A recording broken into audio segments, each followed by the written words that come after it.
Tenho o sinal do Facebook antecipou-se a ti. Okay. Não, gravar na nuvem é uma coisa, estar em stream é outra coisa. Tens Mas razão, não há problema.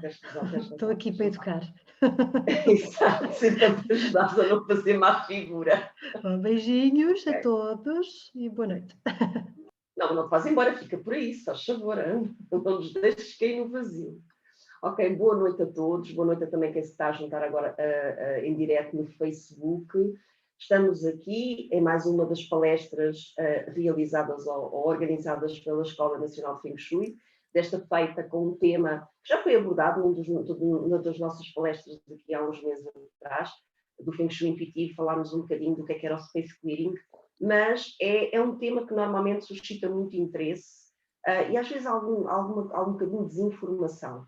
Então, para ajudar a contornar esse processo, convidámos uma das nossas professoras da escola, a Sue Holmes, que é inglesa, mas está agora aqui no nosso país, e portanto nós aproveitamos a energia dela com o máximo do nosso potencial enquanto ela está aqui connosco, e que é uma profissional de Feng Shui há vários anos, e este tema em particular tem sido assim, um tema que ela tem se dedicado praticamente toda a vida. Portanto, eu vou passar a palavra para a Sue.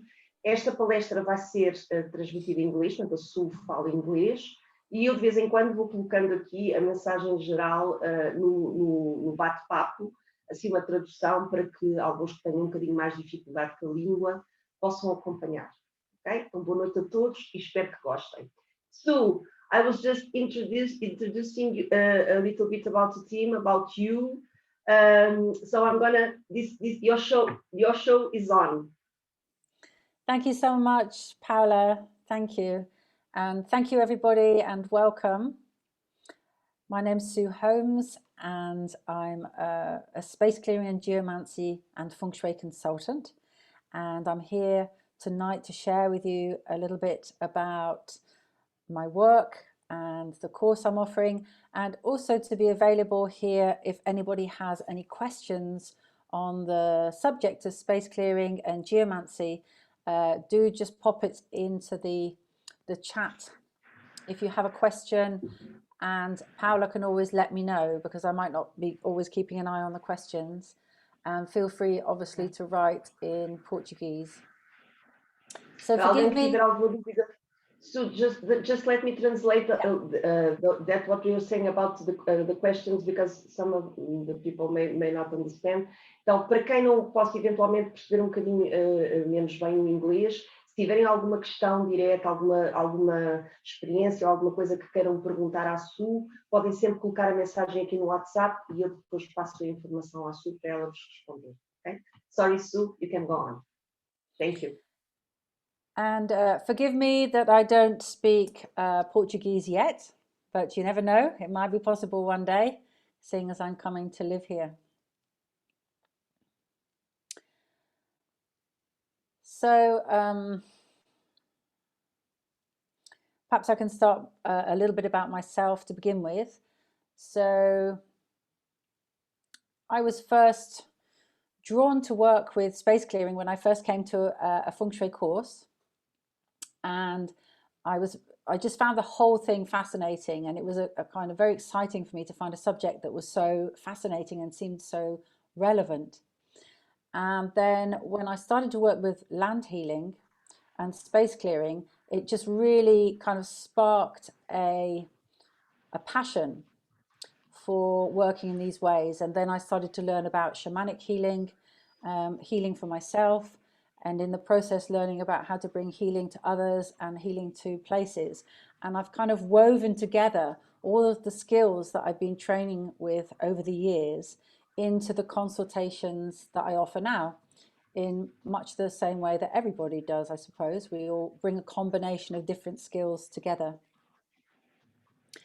And what I found really remarkable about space clearing is just how fast the results are. And I find with feng shui, it can take some time to put all of the recommendations into place, whereas space clearing is really quite instant. Within a few hours, we can help somebody to go through a process where it completely transforms the energy within their home and their relationship with their home. So as a consultant, somebody might be feeling, you know, classically, people might be feeling very stuck in their lives in some way. And then coming in and creating this beautiful healing ceremony, we suddenly find that they, you know, are in a completely different place by the end of the day. They're feeling more at peace, they're feeling more at home, they're feeling inspired, they've fallen in love with their home again, they're feeling excited about their future. So it's a really amazing practice, and I find it to be really powerful. So what is space clearing exactly? And forgive me if for some of you I might be preaching to the choir. You may already have a lot of knowledge or experience in this subject, but of course there's people of all different levels of kind of awareness of the subject. So I'm sort of speaking across the whole spectrum. So it's really recognizing the fact that everything is made up of energy, and wherever we go and the people we spend time with, the places where we live and sleep are going to have some kind of effect on us. So most people who are watching this probably have an interest in feng shui and will recognize the way that a building is placed in the landscape, the way that it's arranged within it has an effect on our lives.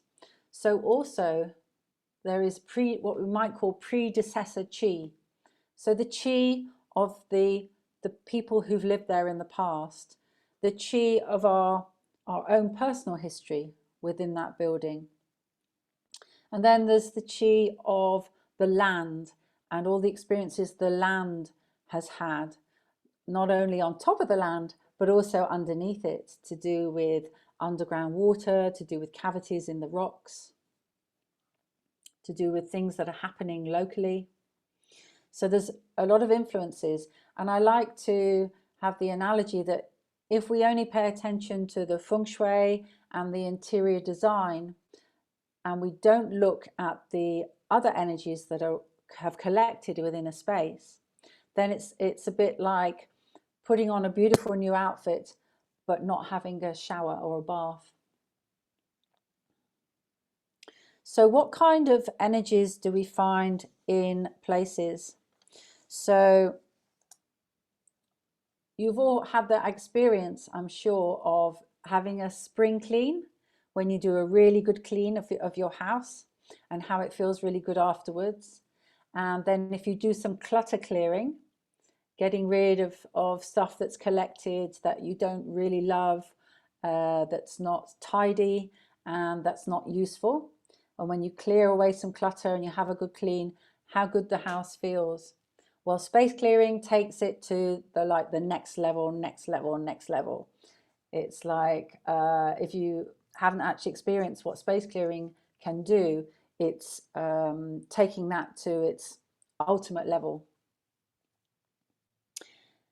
The kind of things that we might experience at the more lighter level is things like everybody's home is going to hold a certain amount of stress, of neurosis, of addictions, of patterns of behavior, our own neurosis, our thoughts, our ups and downs, our arguments, our frustrations. And everybody is going to have had a particularly stronger awareness of this probably in the last year than ever before, because we've all been forced into these kind of lockdown scenarios, or a lot of us have. And we've felt the intensity of what the energy is within our homes, within the places where we work, but particularly in our homes. And we've had to really, very often people keep themselves busy, and life is so busy that we don't get to really sit with what's going on in our relationship with ourselves, as well as with the people who we live with. And through this lockdown, it's really intensified that and brought everything really in front of our faces.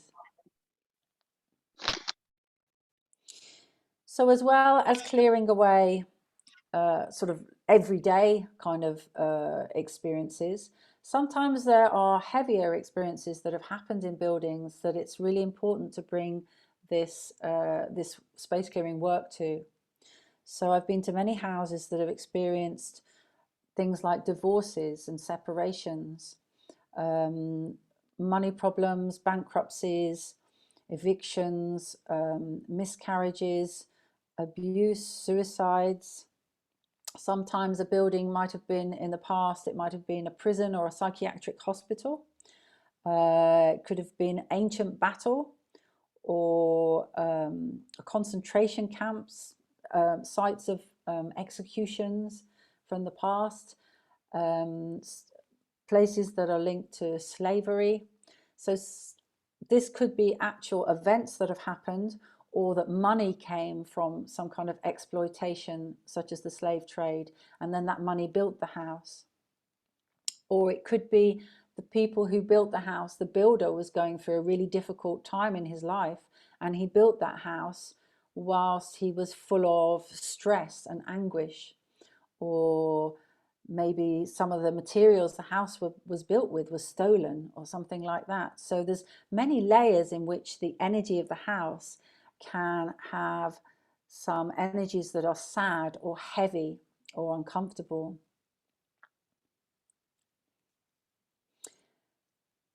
Another time when people often are interested in space clearing is when they want to sell a property.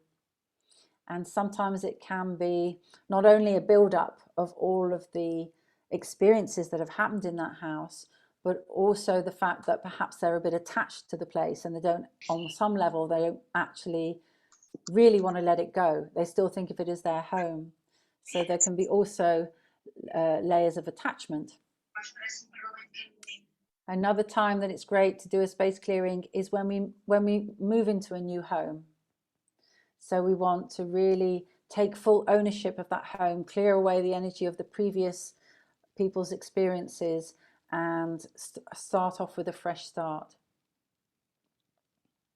Sometimes people might have gone through a period of trauma, or they might have had a burglary, an accident, or some kind of ill health. There might have been a death or a birth. So some kind of significant event that we want to create a fresh new start for. It can also be really good for if we just have a new chapter in our life. So a new relationship, a new business, something that we want to honor and celebrate. That's also a really good time to do a space clearing. And of course, occasionally, it's needed for work such as spirit release and unraveling ancestral patterns and curses. So that's a kind of very deep shamanic work that can happen sometimes. And it's really incredible to see the powerful results that can happen. And it's a good idea, if you're going to do it professionally, that you are prepared to deal with spirits just in case that happens, because it does happen now and then. I think if you're the kind of practitioner that is not wanting to deal with those cases, then you probably won't encounter it so much. And, you know, there's no need to feel afraid of that, because it's all about being in compassion anyway.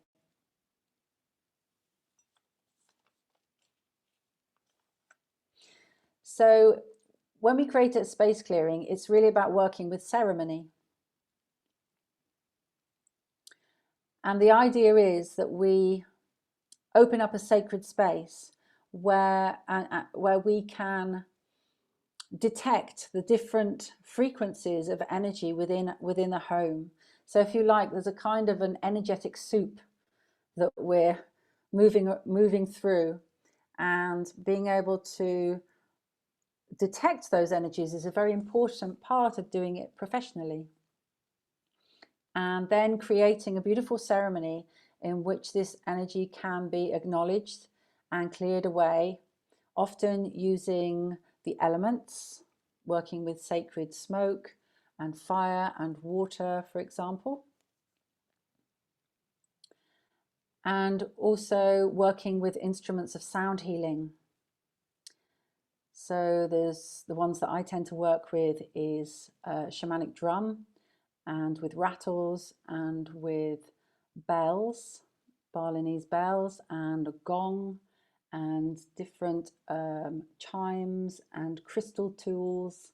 You know, there's all kinds of amazing sound healing tools that we can work with that bring all different kinds of frequencies and vibrations.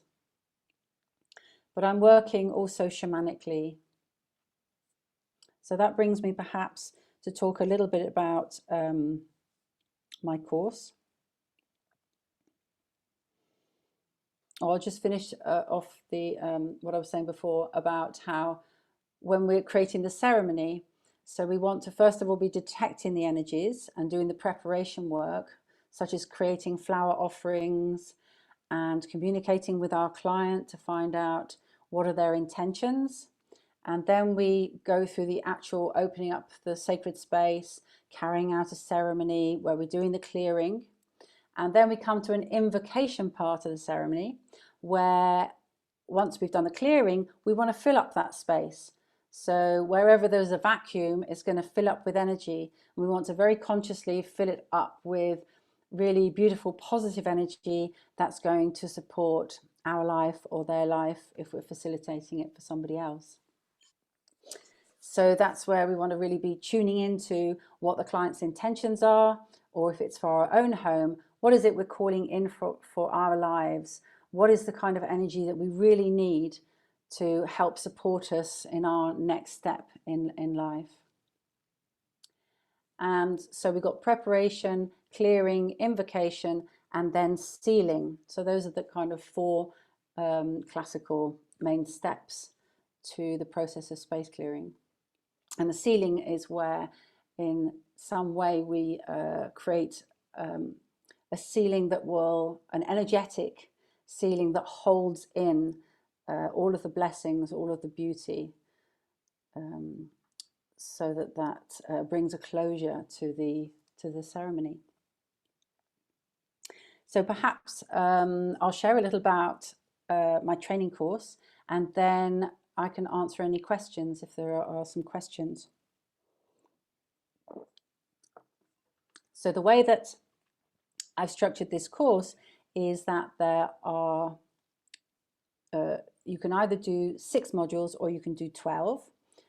And we're going to be, first of all, in the first 6 modules, becoming an accredited practitioner of space clearing. And then if you stay for the advanced section of the course, then we will also be covering geomancy, for example, so you can become an advanced space clearing and geomancy consultant.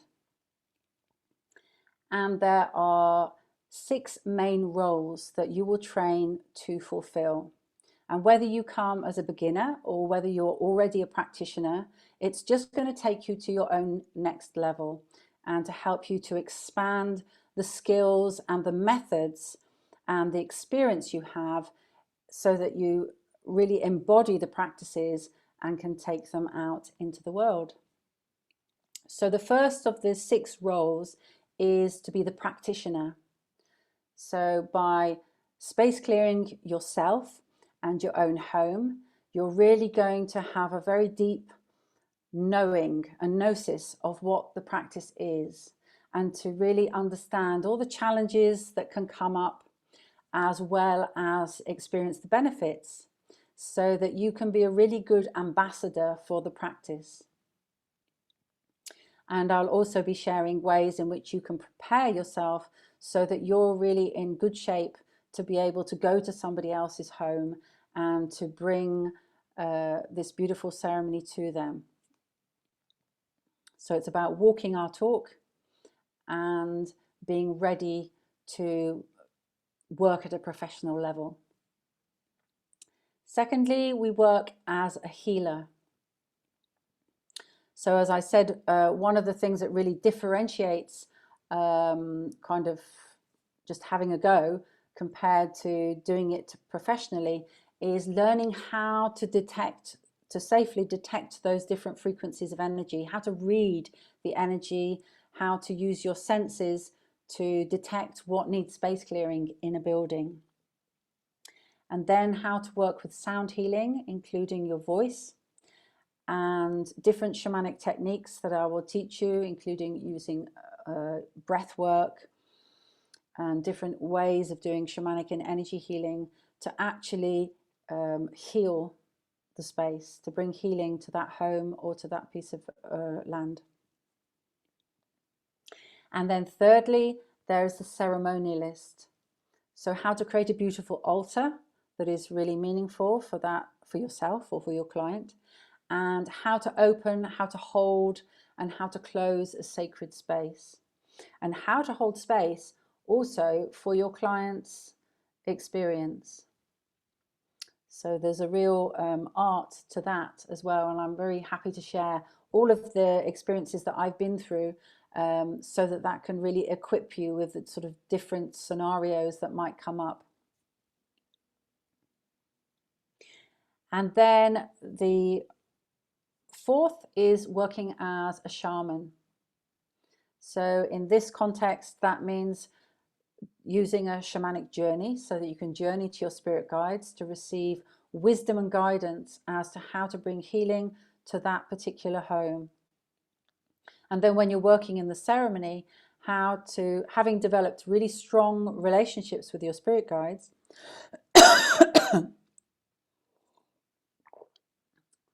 being able to merge with their power so that it's not just you going around playing the drum, for example, but you're merged with your guides as you're playing the drum. So you've got the power of, you've got the spirit of the drum and the power of the drum. You've got your breath, you've got your intention, you've got the spirit guides also merged with you, bringing through all of their power. So it becomes, you know, it works on such a profound level. And also working as a shamanic practitioner, sometimes we need to work as what's called the psychopomp, which is a conductor of souls. So being able to, with confidence and with compassion, to be able to detect if there are any spirits there that need to be guided and assisted to a better place for them. And in the advanced training, we also work with some very deep work in unraveling ancestral patterns and curses, which can have really profound results for people. And the fifth role is as the geomancer. So with geomancy, I really like to include this with the space clearing work, because we're not just looking at the energy within a home, we're also looking at it holistically and thinking about the land that the house is on and seeing how the land and the energies within the land are affecting the house. So being able to connect with the spirits of place and working with dowsing and working with earth acupuncture to help to bring, to harmonize the earth energies, which can in itself create a really beautiful release. You know, synchronizing the land healing with the clearing in the house brings about this beautiful letting go. And a wonderful alignment of the nature spirits with the people who live in that house.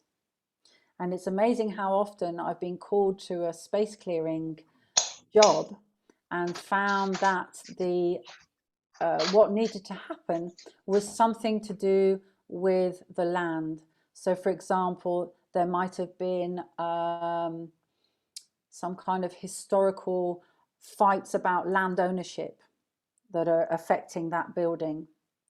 There could be some kind of activity with the nature spirits that are coming into the house, and it's upsetting the children, and the children are getting frightened. Very often it's children and pets that can alert us to any kind of spiritual activities because they tend to be much more open and sensitive to that kind of thing.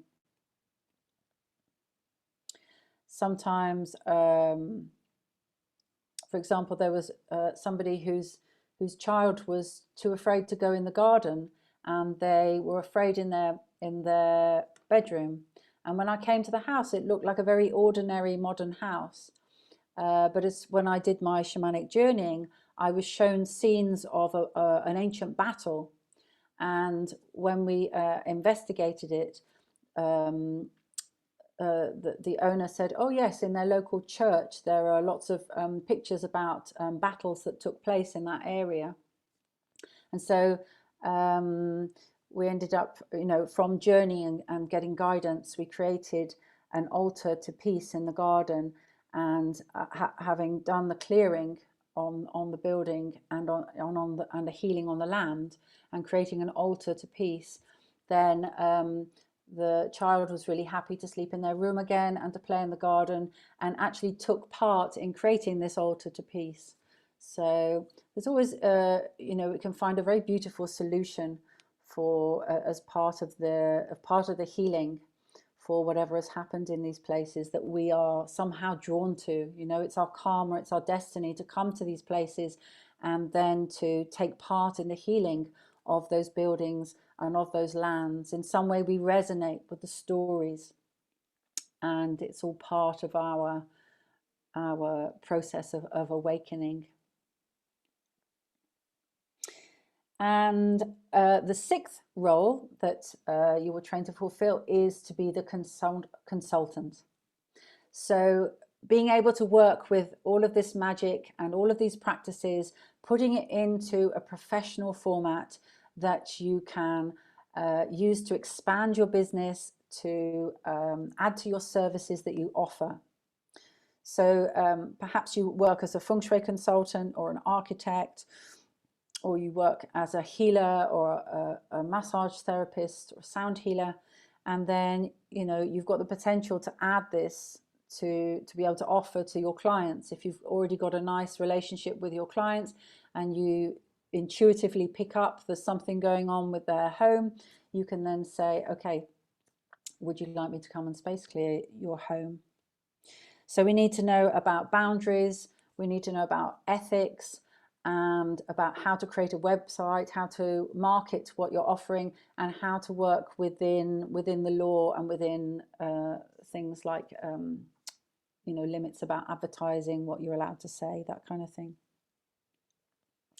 So these are the 6 roles that we work through. So I'm very excited about it. I love this work, and it's a real joy for me to be able to share.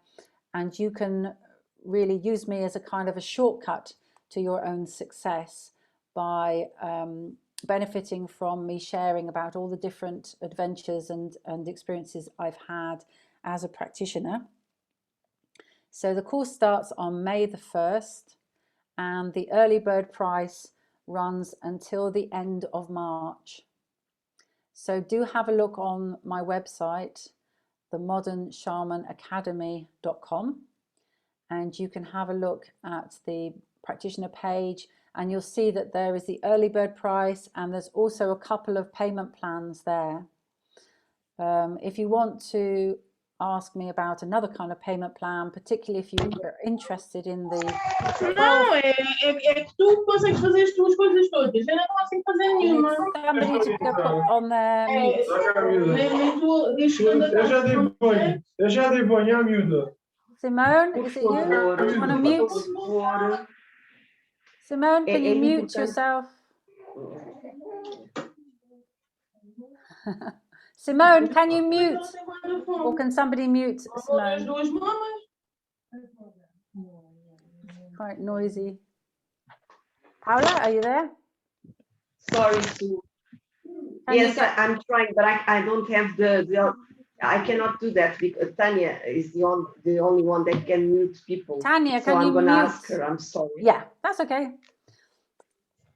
Okay then, so yes, particularly if you're interested in doing the 12 modules, then we can also work out a longer payment plan if that works better for you.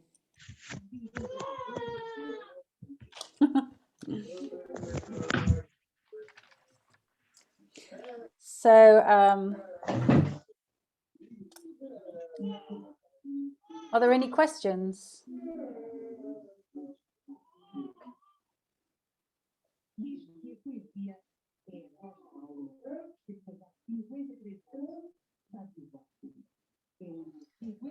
I can see somebody's asking, what are the 4 phases, Sandra? So clearing, preparation.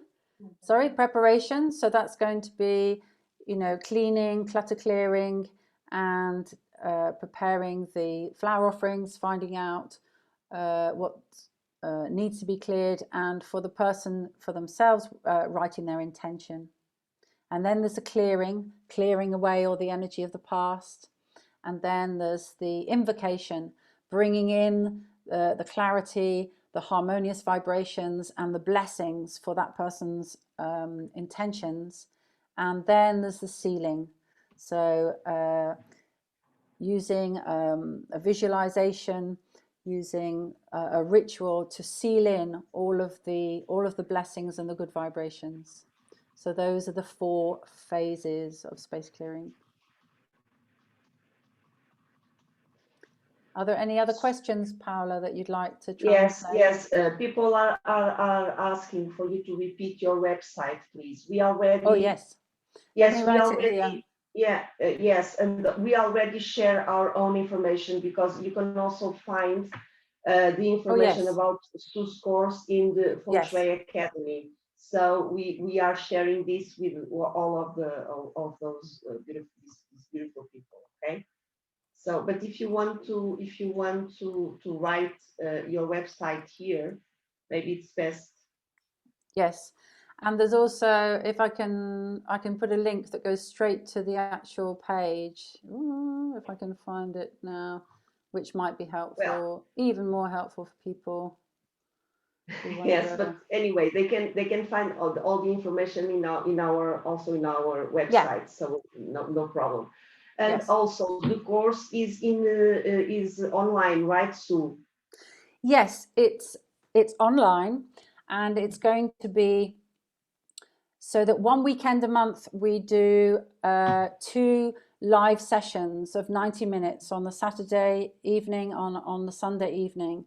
So we get some live interaction for questions and answers, and for me to share new practices with you, and also for us to have a review of how you've been getting on with the previous month's practices. And then in between the live sessions, you'll also be able to, in your own time, watch my teaching videos and my demonstrations, and to receive method notes. And we also have an online forum so that you can communicate with each other, with other people in the group, and you're able to also post any questions that are coming up for you that you want me to address, which I will either address in the forum or bring to the live groups. What else can I share about it? We also do, there's an optional live monthly meditation or journey that I will also do, which you can either join in live or will be recorded. And the course is accredited. And, I'm very wanting to support people to get out there and practice. And really, you're very supported the whole way through the training and afterwards. We've got a really, really beautiful community. And the people who, most of the people I've done the training with before, we're still in touch now. We're a really beautiful family, and everybody supports each other, such as when you do a case study, you've got the option to share that case study so everybody can benefit and see the different ways that people have worked, and to hear my feedback as well and my suggestions, so that everybody's learning with each other. Okay, so thank you. We also have 2 good questions here. One of which is, how do clients that know nothing about Feng Shui accept the ceremony? What can you tell us about this? So sometimes you will get clients who you know, most of the time, most of my space clearing clients have never been in a ceremony before. But all it takes is them to have an open mind and an open heart. And of course, it's really important to meet them where they are. So I don't go in there and start, you know, brandishing my drum and whirling around like a crazy woman, you know. I do that in my own home, but not in somebody else's, you know. It's about, that's why a consultant is a really important part of the training, so that we can put it into a professional package and then find out from the person, you know. One of the first things I talk to them about is, you know, do you have any spiritual or religious beliefs, so that my language is going to be appropriate and not alienate myself from them. So if that person says to me, oh, I'm an atheist, I don't believe in any kind of God or religion, I'll just say, oh, okay, are you comfortable with me using words like positive energy? You know, so you find ways of describing what you're doing that they're going to be on board with, that they're going to connect with. You know, most people will say, yeah, I'm comfortable. You can say spirit guide. I'm angels. I'm happy with that.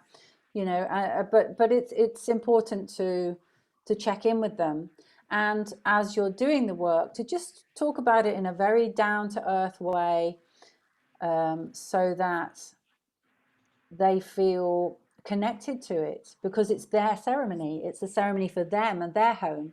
It's not about you going in there and kind of showing off your spiritual connection.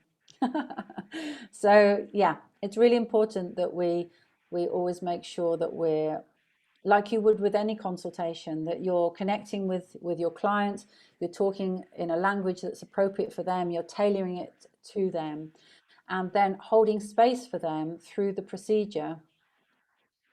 Because sometimes people might be quite vulnerable. They might be going through a bit of a crisis in their lives. I mean, especially now with the whole corona situation, just about everybody's gone through some kind of, or is going through some kind of a crisis. You know, it's a very strong time. And so we want to go in there as somebody that's holding a really beautiful space, holding that our own alignment, so that we can help that person to discover their own alignment, and to gather some strength and some inspiration and some sense of hope and positivity to move forwards in their life. But yeah, I wouldn't be worried by that. And also, quite a lot of the time, we could find that the husband is more cynical about it, and the wife or the female partner is more open to spiritual things and ceremonial things. So in that situation, sometimes it's the other way around, but in that's a kind of typical situation. So what I'll always say is, you know, only take part in as far as you feel comfortable. So if you would like to, for instance, both of you to write the intention, to create the flower offerings, and to open the ceremony with your intention, then if you like, I can carry out all the rest of the ceremony while you go out for a walk. I'll do the rest of the work, whether that's at a distant healing or whether that's in person. And if I think that the one of them is going to kind of not be able to get on board with it at all, then I'll suggest I just work with one person and the other person goes out and leaves us to it. So, because you don't want them to make the other person self-conscious or inhibited because they're worrying about what the other one's thinking. So that's the kind of thing that you just, you know, suss out from the beginning. Who's the good person to work with? How much would they like to participate? Or would they actually prefer that I just get on with the work without them there? And just find the best way of working. Thank you, Sue. Also another question, is there any advice you can give in what concerns to keeping our home clean? Some tips? Some tips on keeping the home energetically clean? Yes, energetically, yes. Energetically, yes. Well, you can not you house can cleaning, give other kinds of tips. Yeah, if you want. Bit of elbow grease. Yes. Yeah, I mean, so to whatever level you have an ability with space clearing, then it's great to periodically do a space clearing. And even just when you clean the house, you know, open the windows.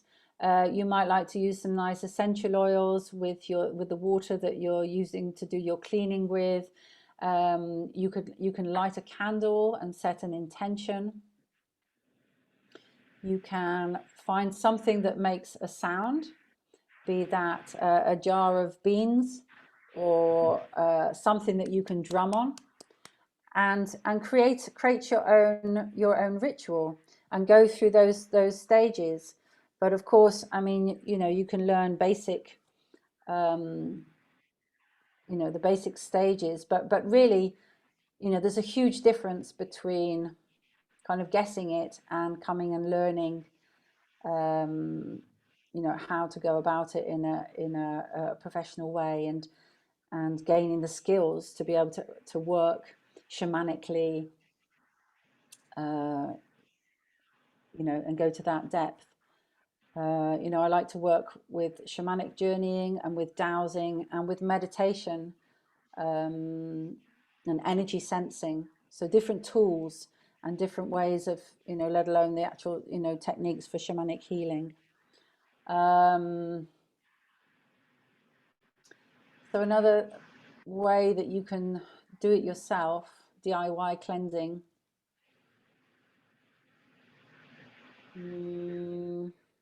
Yeah, I mean, it's sort of, you know, the classic things of either using sound, as I said, or bringing in some kind of sacred smoke. So working with incense, working with smoke, using flower essences in sprays. That's a nice way to bring in a sense of cleansing. You might find specific ones that, you know, that smell really good, or you have a particular connection with that particular plant, something that you really love. You can make your own essences. That's a very beautiful way to work also. And then have that, you know, once you've done some clearing, bringing in some good intentions, some prayers, some blessings for your home. So just to keep it really simple, use some kind of smoke or sound with the intention of clearing away that week's stress, and then say a prayer, maybe light a candle and say your prayers for bringing in whatever it is you're calling in, strength and love and support. And I think that dancing's a nice one as well. You know, put on some happy music, have a good old dance around the house, fill it up with some more joy and some fresh energy. Okay, also, someone is asking for your advice. Let me check, please. When we are going to buy a house which has other owners, your advice is that we have to do always a space clearing before doing a feng shui practice. Is this better, Sue? In terms of the order of things? Yes. Well, I think if you've, well, no, I'd probably do it the other way around. I'd probably do the feng shui practice to make sure, first of all, to check that that house is the right house for you. So if you do a pre-consultation, a pre-purchase consultation is something that I offer to my feng shui clients, for example, where I will check the house and, you know, using their dates of birth to check their bajai. Have a look at the form. These days it's great because you can have a look at the particulars of the house online. So you can see photographs and floor plans and get a compass reading and have a check to make sure that that house is really compatible. Have a look at the pros and cons, see how compatible that house is. And also just by looking at the house, if the house is for you, you're going to go around and you're going to pick up on what the kind of vibe is in that house. And of course, you know, if you train with me, for example, you'll also be able to do a shamanic journey and, you know, check what your experience is going to be if you do move to that house. So it's a good idea to do a bit of journeying and a bit of feng shui before you buy it. And then once you've bought the house, you can, then it's a really good idea to space clear it, ideally before you move in. So once you've got the keys to the place, before, you know, while it's empty, you could space clear the house before you actually land in it. Or if that doesn't work with the timing, you know, don't worry about it. Just space clear it as soon as possible. But you want to do it while the house is, you know, you don't want to do it while it's full of boxes and there's just stuff everywhere. You need the place to be kind of organized and clean so that you can actually work with the energy. Because if you go into the place and there's just stuff everywhere, the space clearing is not going to be as effective. So try to do the space clearing as soon as possible when you've moved in, yeah, or before you move in. And also, on average, how long it takes for people to see or to notice the changes as a result of the space clearing? It's fast, right? It's very, very fast. Yeah, about 3 seconds. I mean, obviously, every case is individual. And for some people, it really is instant. For some people, it's like, you know, by the end of the day, they're emotional and they're just full of gratitude because already they can really feel the difference and they're just, you know, amazed by how magical it's been. And people always say, I still haven't found a way to describe you know, how amazing the day is and how powerful it can be for the people, not only for the house and for the transformation within their building, but how powerful a healing it is for the people. And that's a very common feedback that I'll hear from people saying, I had no idea how in-depth, how powerful this work was going to be and how much it was going to transform me and heal me as much as it has the house. So that's a very common feedback. But also, sometimes people are tired at the end of the day. They've been doing a lot of deep work and somehow energy work is tiring. And so at the end of the day, they're quite tired and it's really good. They have a salt bath, they get an early night. And some people will, you know, they feel the results immediately. And for some people, it might trigger a process. So this is also something that can happen in healing. We can have like a healing curve.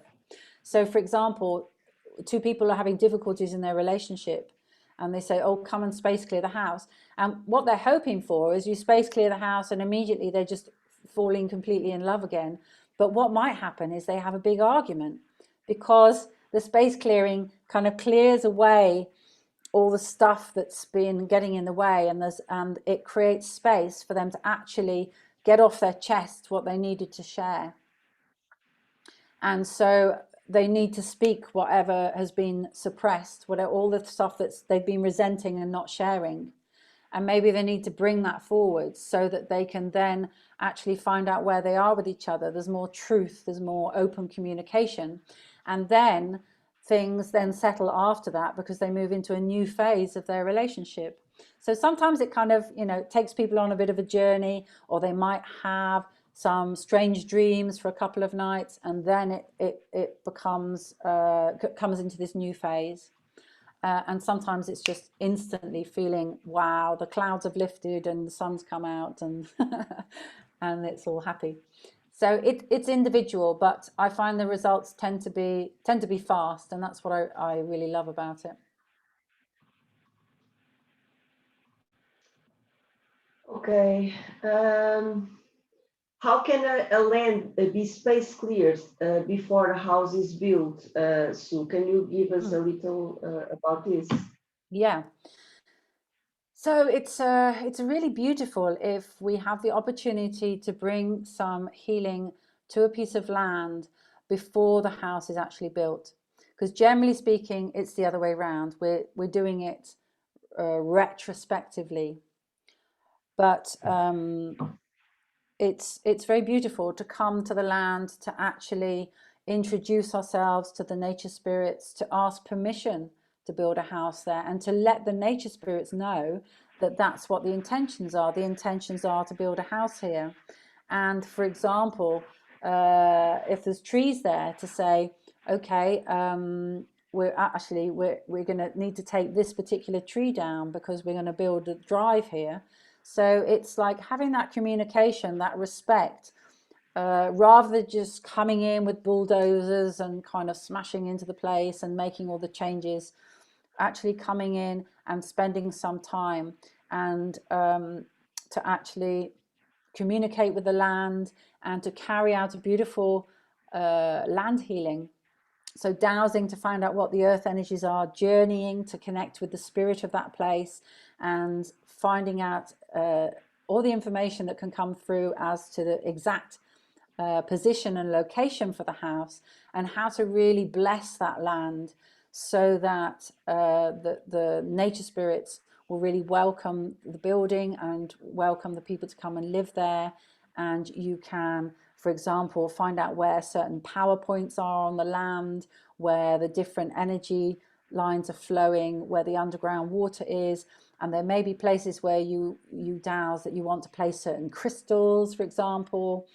So it's a really great opportunity if you can, to be able to do some healing work on the land first.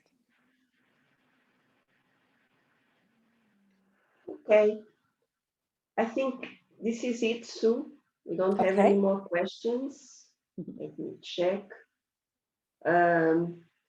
Also, you recommend to do a space clearing when selling a house, for the new owners to come, right? This is a very beautiful gesture, right?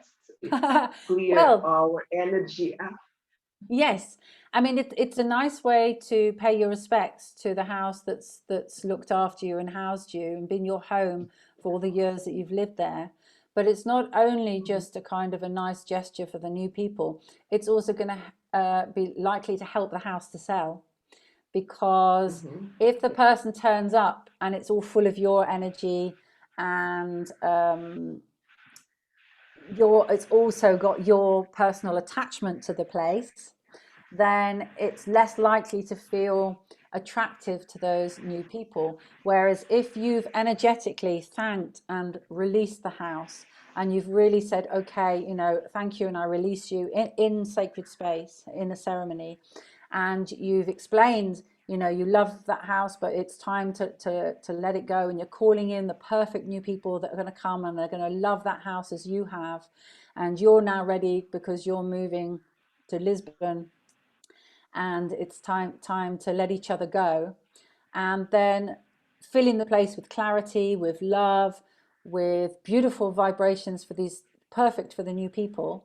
Then when the right people come, they're going to come in and it's going to feel homely to them, and it's going to feel inviting. It's going to be a nice clear space, and it's much more likely to have that feel good vibe that people often say, it just felt right.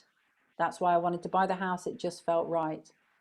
And importantly, when we've lived in a house, sometimes people have been born there. They might have had children there. They've had very strong events happen, and they feel attached to it. They don't, so it's important to let go of that attachment so that we release it for new people to come. And I did a space clearing on a house where the woman had nobody come to see the house for a year, and she was really worried that no one was going to come and buy the house. And so I came and did a space clearing on the house. We did a lot of deep work, a lot of deep shamanic work on the house to really clear it and let it go of all of the energies and all the stories. She'd been there since she was a young girl. And the amazing thing was that the very next morning, somebody knocked on the door and offered her the asking price. She sold the house the very next day. So this story ended up in the Daily Mail newspaper in England because, it was such a sort of a great case study, and Yes. so it's really good. And I've also worked on her new home with her, and and she's just had great results from that, including she's now very, very happily married. So it can be very beautiful. It's not like waving a magic wand, but of course we can't be unrealistic in what we call in, or what we can't give false promises. but sometimes we do see amazing things happening from these energy shifts. Thank you so much, Sue. It's always lovely to hear from you. We keep in touch with us, people, because Sue is going to work with the Escola Nacional de Feng Shui here in Portugal. She will be doing a lot of these lectures and other kinds of courses with us. So it's always wonderful to welcome you here, Sue. And I think Portugal will be more, more energetically clean after you come here. Well, I don't know about that. Well, with this kind of laughter, what do you think, guys? But yeah, but thank you, and thank you for the invitation to come and do this beautiful work here. And perhaps I can close with a bit of a prayer that I'd like to share with everybody. Yeah. Thank you. I just want to share a little suggestion actually before I say the prayer, with a little story that once I used to live on a boat, and somebody came to stay on the came to the boat for a healing. And before I did the healing on the boat, I went outside and I made an offering to the nature spirits, a simple offering with some food on, something sweet, something with grains and some dairy products. And I placed it under this oak tree that was next to the boat. And I said a prayer to the oak tree for blessings for the tree, and asking, acknowledging the spirit of the tree and asking for support with the healing. And I came back onto the boat and I carried on with doing the healing. And then I moved on because I didn't have a mooring. I used to move every 2 weeks. So I moved on down the canal, and I carried on, and I moved up and I moved down again a few times. And then a few weeks later, I had an injury. I injured my back. And I was walking back to my boat, but I was kind of limping because I'd hurt myself. And as I was walking, it was hurting every step. And I was feeling quite sorry for myself. And as I climbed onto the boat, I was worried as well. I was thinking, how am I going to do my job? How am I going to work with my gongs and do my beautiful space clearing work? And I climbed onto my bed and I went to sleep, feeling anxious. And when I went to sleep, I fell into a dream, and I dreamt that the spirit of an oak tree came and did a healing on me. And the spirit of the oak tree came and put all this green oak energy into my back and healed my back. And I felt my whole body relax. And when I woke up, I felt really amazed, and I felt blessed, and I felt really happy. And I was like, wow, I feel like so much better, and my back's feeling really good. I can't believe it. I've just, had a healing from an oak spirit. And I thought, wow, that's so magical. I wonder if it's the oak tree near where I sometimes go to a meditation center. And then I opened the window in my kitchen, and these oak leaves came in through the window, and I was like, oh, it's you. And I came outside, and it was the same tree that many weeks ago I'd come and put an offering under that tree when I'd done the healing on somebody in my boat. And so the tree spirit must have recognized me as the person who gave an offering and had spotted that I was in trouble and had come to give me a healing. So the reason I'm sharing this story is to say, just by acknowledging the nature spirits, they will help us.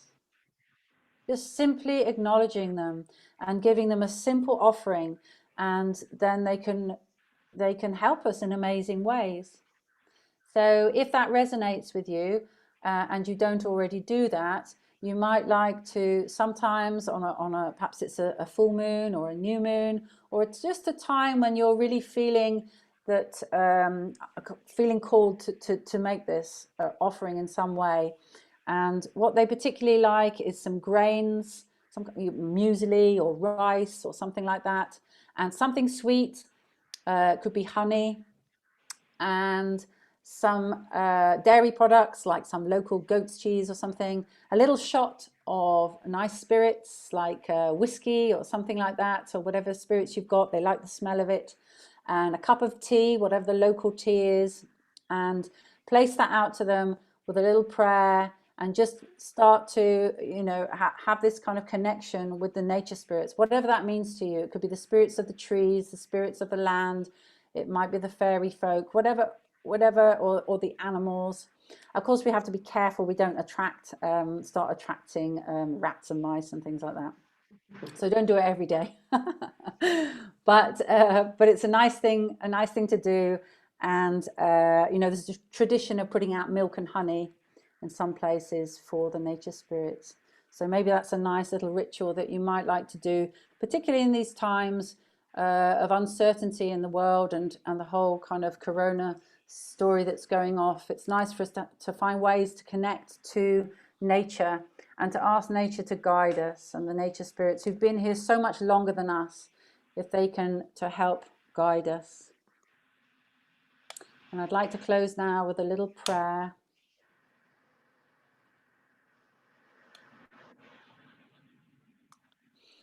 So as I light this candle,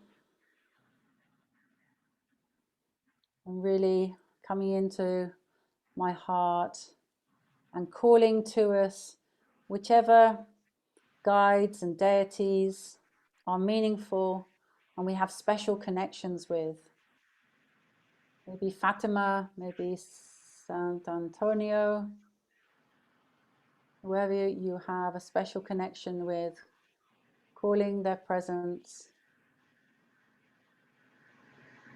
and really giving thanks for all that we have, and asking for guidance and calling in for support, calling in for unity and connection, and helping us to have the strength to navigate through these uncertain times, to be able to process and to let go of our grief, our rage, our frustration, our anger, our fears, whatever is coming up for us, our losses.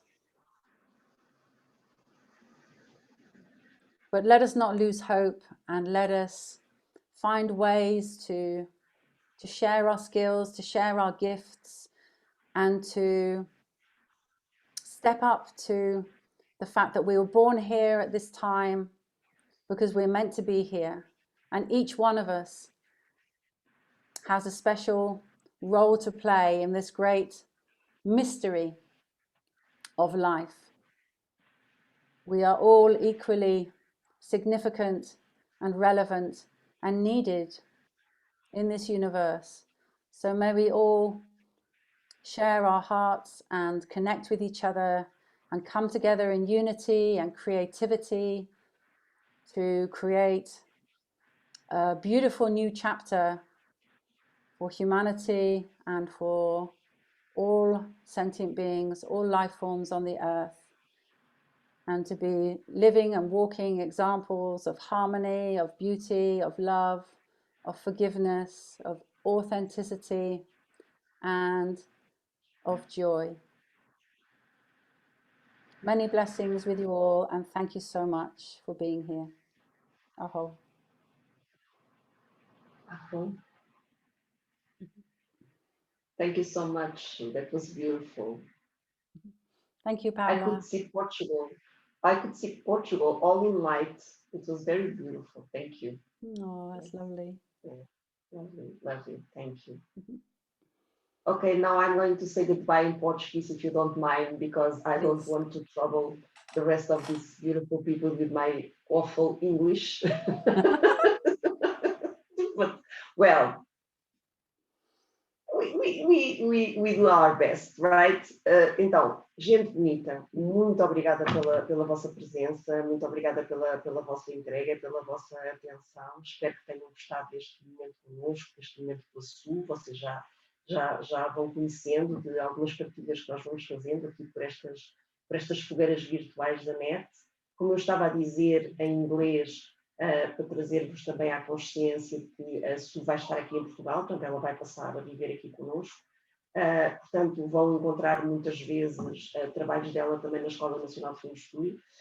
Também queria chamar a vossa atenção que a escola também promove, para além do curso de Feng Shui, ou no próprio curso de Feng Shui, também tem o tema do Space Clearing, ou seja, há um módulo do próprio curso de Feng Shui em que ensina as bases deste tema e que vocês também podem vir aproveitar apenas como um workshop, ou seja, não têm que tirar o curso completo, podem simplesmente fazer esse workshop connosco, e outros que vão acontecendo na escola sobre este tema e que muitas mais vezes vão ter também a presença da Su aqui connosco, ok?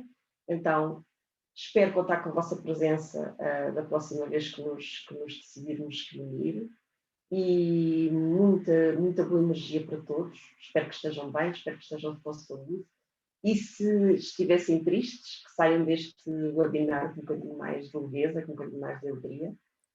Em particular a todos, em geral, mas em particular aos nossos alunos, em particular àqueles com quem eu já não estou há imenso tempo, só para vos dizer que tenho imensas saudades vossas. É sempre bom ver as vossas carinhas larocas, está bem? Tenho assim muita vontade de vos abraçar, espero que esteja para breve a nossa reunião. E aqueles que ainda não forem alunos da Escola Nacional de Feng Shui, estamos aqui para vos receber, nem que seja só por uma visita às nossas instalações. Estamos na rua Viriato, número 25, quinto andar, mesmo por trás do Hotel Sheraton nas Picoas. Quando quiserem, é só aparecer, tá bom? Sim? Boa?